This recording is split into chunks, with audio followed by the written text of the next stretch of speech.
All right. Welcome to Rockford Reading Daily, episode 53. We just concluded reading Citizens, Cops, and Power, which was our third book in the Rockford Reading Daily podcast list of books. I'm going to do just a short recap of some of the things that were touched upon in the book Citizens, Cops, and Power. And I'm just going to sort of give my perspective on some of the concepts and ideas that were brought out and how some of those things relate to issues currently facing us in Rockford, Illinois, and in Winnebago County when it comes to police terrorism, mass incarceration, and racial injustice. I think the first thing I want to point out about the book Citizens, Cops, and Power is the emphasis that was put on the concept of community within the book.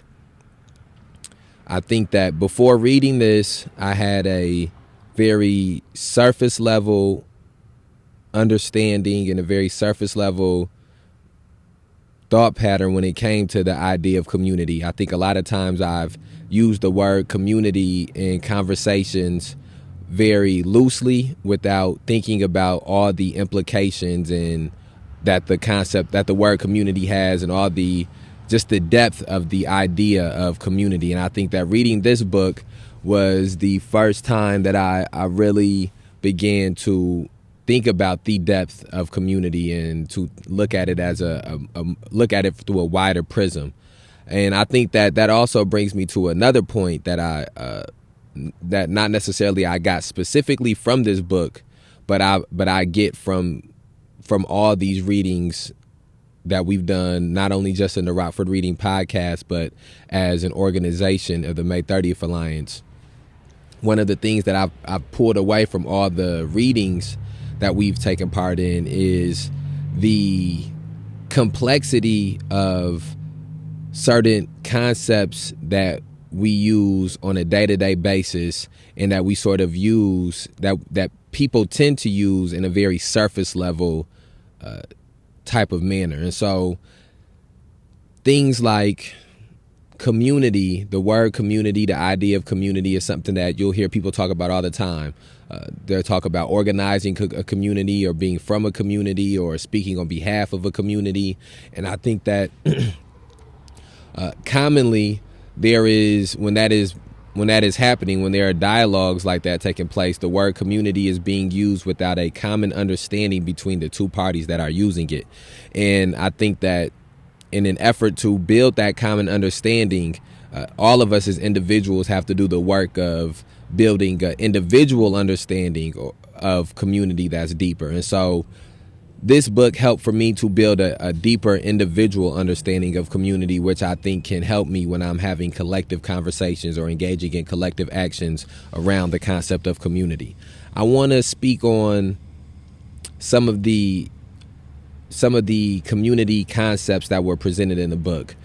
They spoke about two different sets of or types of community. They spoke about thin community and they spoke about thick community within the book. Now, thick community was broken into two separate categories. There was thick community in the form of recovered community, and then there was thick community in the form of discovered community. And then thin community was not broken up into categories. It was just described as thin community. I want to read a small thing that I wrote about both recovered community and discovered community, and then have a dialogue about recovered and discovered community as it relates to thick community. And then after that, I'll speak about thin community. So this is a piece that I wrote in the most recent May 30th Alliance newsletter about recovered and discovered community as far as it pertains to the book Citizens, Cops, and Power. Recovered community. One of the concepts presented in the book, Citizens, Cops, and Power, is the idea that community is a set of common values, morals, and goals among a collective of people that date back to an earlier time in history. But due to modernization, those values, morals, and common goals have been lost to the descendants of those people in the present day. In this concept, community is something that people look to In this concept, community is something that people look to past belief systems, and morality to help bolster what is lacking in those areas currently. When I hear this idea of recovered community, I think of a neighborhood where mostly the same families of the same race and social class have lived in an area for multiple generations. This neighborhood was once an all-white neighborhood, but in the 1960s, an influx of black people moved in, and slowly due to, quote, white flight, end quote, it became a predominantly black neighborhood. The generation that moved in during the 1960s have been involved in voter registration drives, mass meetings, and waged struggles in the court systems. These things have been done first for them to ascertain the power to move into the neighborhood, and then second for them to have some control of the economics of the neighborhood. Those actions both organized and mobilized the people involved and gave them a greater sense of collectivism, thus creating a community from individuals with common values, morals, and goals. Throughout the following decades, however, the crime rate has risen, employment has declined, and educational resources have been divested from the neighborhood. Simultaneously, the people who live in the area have become less socially involved with one another, less involved in community activities, and less involved with the politics of the area. If in an effort to absolve the issue of crime, unemployment, and poor education, the people in the area look to surviving elders for guidance, begin to hold mass meetings, rallies, and voter drives as in the past, and engage in electoral politics, this is a form of recovering community. Reaching back in the past for common values, morals, and goals. Discovered community. The concept of discovered community is presented as being created by a collective of people searching for common morals, values, and goals among themselves in an effort to ascertain political power where it has never existed. Whereas recovered community is formed through a remembering of a past collectivism, discovered community is formed through a searching for present collectivism. When I hear this idea, I think of that same neighborhood from our previous example, except instead of organizing around issues that have been addressed before, they are organizing around issues that are specific to their time period, such as police terrorism and mass incarceration. In this instance, instead of the guidance of elders taking the forefront, the insight of younger generations will be at the lead, since this issue may be one they have a greater deal of experience with. Instead of mimicking actions of the past that built collectivism, creating a dialogue about new actions to take would build the same sense of collectivism. Our previous example of discovered community has specific parameters to what constituted the community in question, the neighborhood, which became predominantly black from white flight. I would present the idea that in the concept of discovered community, those parameters are not as rigid, allowing a wider net of people to be brought into the fold of the community. This concept of discovered community also is less likely to duplicate shortcomings or prejudices of past communities as the process of forming the values, morals, and goals of the community will itself be a key part in creating the community. I believe that it is important to gain an understanding of community and their functioning because it will take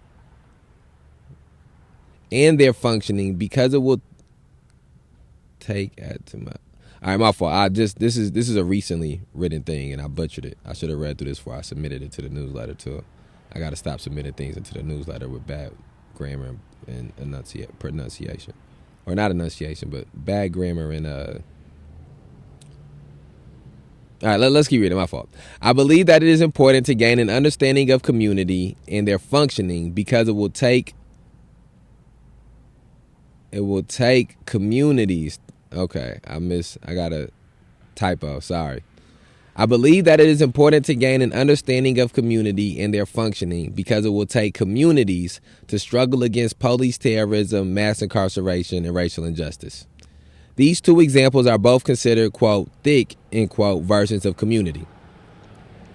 As I read and reflected on these concepts, it altered the candidness in which I used the word community when engaging in political discourse.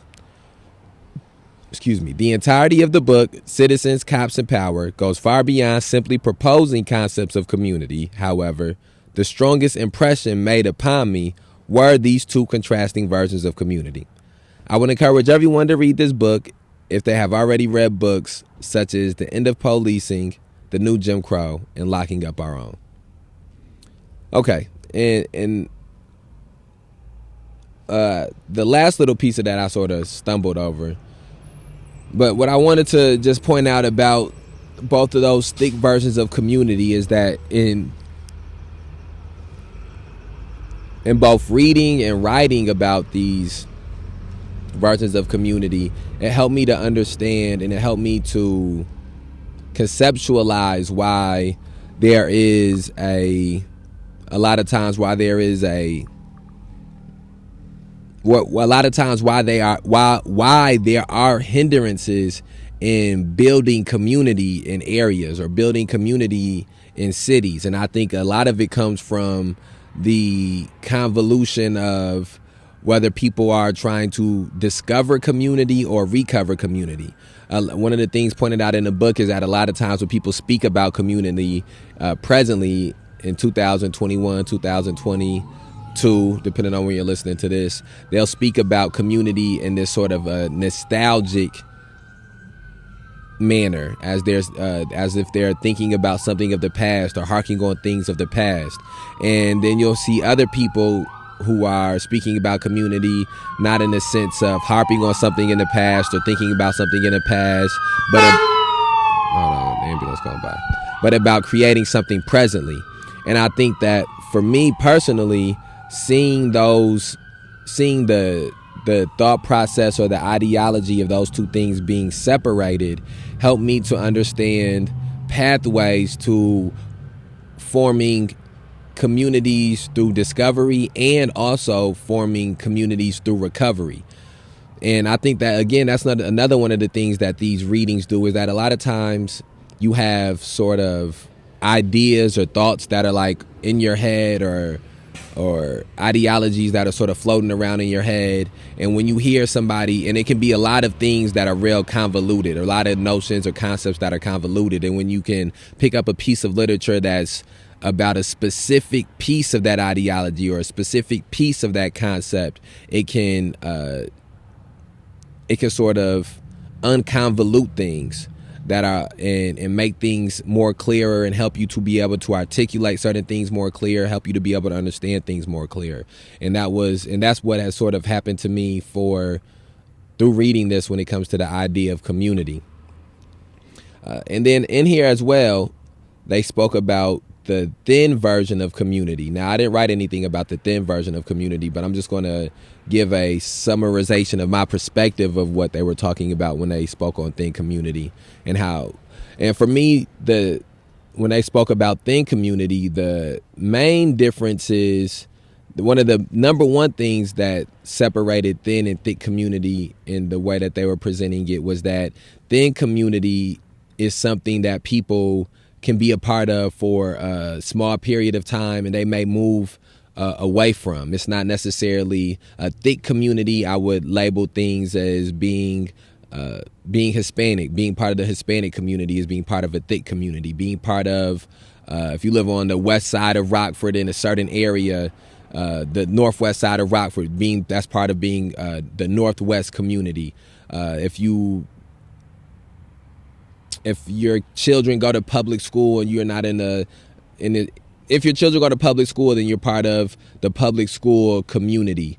Things that are not as simple as enjoying them or wanting to be part of this group for the moment, but eventually growing out of the group. Something that is less transient, something that is more permanent. And so your locale is something that is more permanent. Yes, you can move to a different area, but in general, it's not as simple as, say, let's contrast it. So those are thick versions of community. Let's say a thin version of community is a computer club. You're part of the computer community, or you're part of the poker community, or you're part of the basketball community, something that you can opt in and opt out of, something that is closer to a social personal preference or a social preference, less than it is connected to a class system or a social construct system that you're a part of.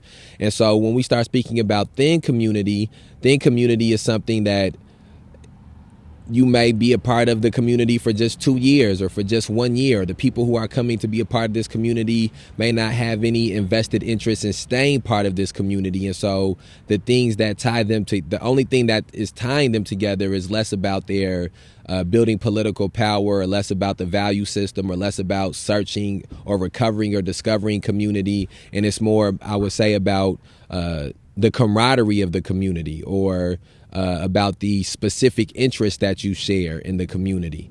And I think, again, that's important to point out, because there are some people, when they say they are looking for a community, that's what they mean. And I think that, to me, the main things I get from this is that you can have 3 sets of people, and they're all saying they're looking for a community. And it may be a black person saying that they're looking for a community, and what they're looking for is a recovered community. They're looking for the type of community that their grandmother experienced, or their grandfather experienced, or the type of community that black people from an older generation experienced. And so they may go to a church group to find that type of community, or political or mass meetings or something like that, or go to electoral politics to find that type of community. And then you may have another black person who is looking for community, and they're looking to discover community. And so maybe they feel that community in the past was too homophobic, or they felt that the community of the past was too misogynistic, or they felt the community of the past was too centered on white American values. And so they want to be a part of discovering something that is new, not necessarily hearkening back to something that existed before. And then you may have a third person who is black, and they're looking for a community, but they're not looking for a community in the sense of building any type of political power, or changing any type of social systems that exist. They're just looking for camaraderie, or looking for people who share the same social interests that they share. And so I think that it's important to layer out all these 3 specific separate categories of community, and to be able to speak to these different types of community, so that way when we're out trying to build community, we are building the type of community. We're finding people who are looking for the same type of community that we're trying to build. And I think for the issue of police terrorism, mass incarceration, and racial injustice, that all 3 forms of these communities can be utilized. But for more on that on community and the concept of community, I would again encourage people to read Citizens, Cops, and Power, or to go back and listen to the previous episodes of Rockford Reading Daily, where we dived into Citizens, Cops, and Power. Okay, next I want to shift to the concepts of individualism and how individualism relates to community. And one of the things I took away from this when it came to speaking about individualism inside of community is the way that individual aspirations, or individual fears, individual goals that may, or individuality, how the things that derive from individuality can become hindrances towards building community. Let's say for one of the things that was used here, for example, was they were talking about building community in a neighborhood, or building community in an area, in a locale. And one of the things that made it difficult, or posed hindrances towards building community in a neighborhood or in a locale, is people not being invested in the collectivism of the community, people wanting to mind their own business, people not wanting to get involved, or feel as if, or have their neighbors feel as if they're being too nosy, or they don't want to endanger themselves by being too involved in their neighbor's business. And there were other aspects of individualism that they pointed out as it related to being a hindrance to community. But I think individual value systems, individual senses of morality, individual goals are all things that can pose hindrances towards building community. If you have to, and again, one of the things that they pointed out here, and excuse me if I'm jumping around a little bit, but one of the other things that they pointed out here is how individualism is something that is not necessarily done in a negative manner or in a negative aspect. For example, if you live in a neighborhood and you have to work two jobs in order to pay the bills. You have a kid, you have a child that you are busy trying to take back and forth to school and trying to provide for. Your individual needs will make it so that you are not in the same position to contribute to collective action to try to build community. And this is something that you would see happening more often in a neighborhood or in areas where there are people who make less money, who have less income, people who are in areas where they have less free time, where it's more difficult for them to be involved in neighborhood get-togethers or to be involved in neighborhood organizing. And again, one of the things that they pointed out in this book that was important is how the communities that need those things the most, that need some form of collectivism the most in an effort to thwart some of the issues that exist within the community, a lot of times those are the communities where people can least afford to be a part of that. And so a lot of times the communities where people are in a position where they are forced to be more individualistic because of the lack of opportunities they have are also the communities where people need to be more collective to deal with the social issues that exist there. And I think the thing that's important to point out about that is how this has been an issue that has existed for years and for decades in our society. And at some point, the onus is not simply on these people in this community to find a way to be less individualistic and to be more collective. The onus becomes on the government and the institutions which continue to perpetuate the social issues that cause them to not be able to be more collective, that force them to be more individualistic. And one of the other concepts that they brought up as a hindrance to community is the concept of heterogeneity. And this was also a point of emphasis for me in reading this book because of the fact that I was not very well versed in the concept of heterogeneity. I have read about it, or I have read the term being used in other pieces of literature surrounding police terrorism, mass incarceration, and racial injustice multiple times. But this was the most depth I had read something, or the most depth about heterogeneity that I had read. And essentially,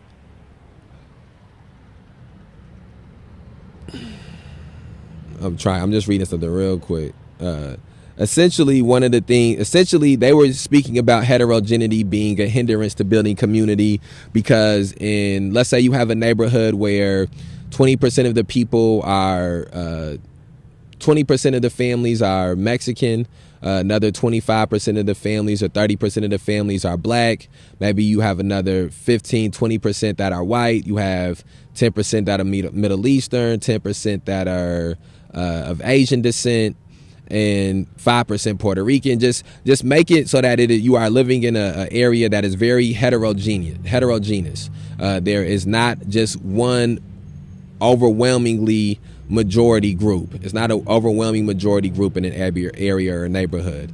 And that presents hindrances towards building communities because now the 20% Mexican families that live in the area may have a different set of morals and values and goals that they have even as a collective. Let's say that they're past any individualistic hindrances, but collectively they have different morals, values, and objectives than the black community that lives there, and then the community of Asian descent and the Middle Eastern descent. And so what happens is when they begin to try to get together to form a community, whether it's on the basis of a discovered community or on the basis of a recovered community, or whether it's a thick or a thin community that they're trying to form, they have trouble in doing it because of the vastly different backgrounds that they come from, which is another issue that is very unique to American cities because the majority of countries outside of America are homogeneous. The majority of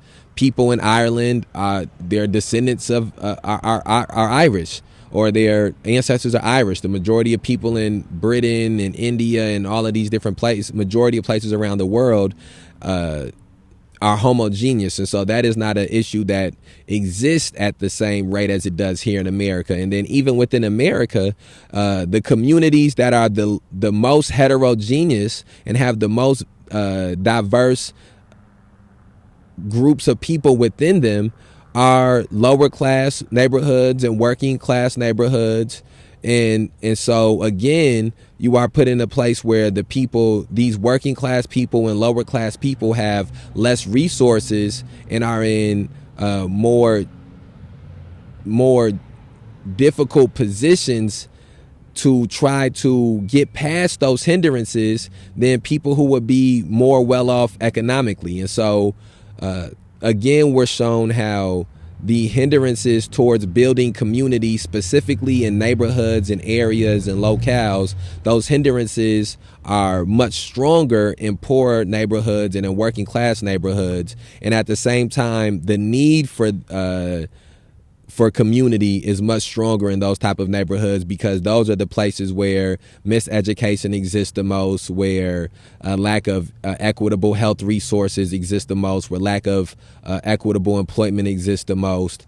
And so that was just another concept that I had never really thought about to this type of extent until reading this book. I think to touch on the last thing before ending this episode, and again, I try to keep these episodes around 30 minutes, just so that way it's enough for people to digest in a day without being overwhelmed, and also it's enough for anybody who may begin to just be partaking in the listening to the podcast. They can try to digest a couple of them in a day's worth of time. And so just going to touch on one more concept that was presented within the book Citizens, Cops, and Power, and then we'll wrap this up. But that concept was transience when it comes to neighborhoods and locales, and how transience is another hindrance towards building community. Now, in this specific reading, transience was used in the manner of renters versus owners, and how people generally felt, who, whether they owned or rented in a neighborhood, at least in the sample size that was used in this book, people felt that people who were renting in the neighborhood cared less about keeping up with the neighborhood, cared less about being involved in the neighborhood, cared less about forming community. And again, what was pointed out is that transients and people who are, besides just renting and owning, just people who are not going to be living in a neighborhood or in an area for an extended period of time, who are just here in between other places. They spoke about how transience is something that is more predominant in lower class and working class neighborhoods. Transience is something that is more predominant in neighborhoods that have that are more heterogeneous, that have multiple ethnicities and races living within there. And so once again, this hindrance that happens in areas that need, once again, this is a hindrance that happens mostly in areas that my fault. I'm messing up how I want to present this. Okay, so transience, just like heterogeneity and just like individualism, is something that will manifest itself in neighborhoods that need community building the most.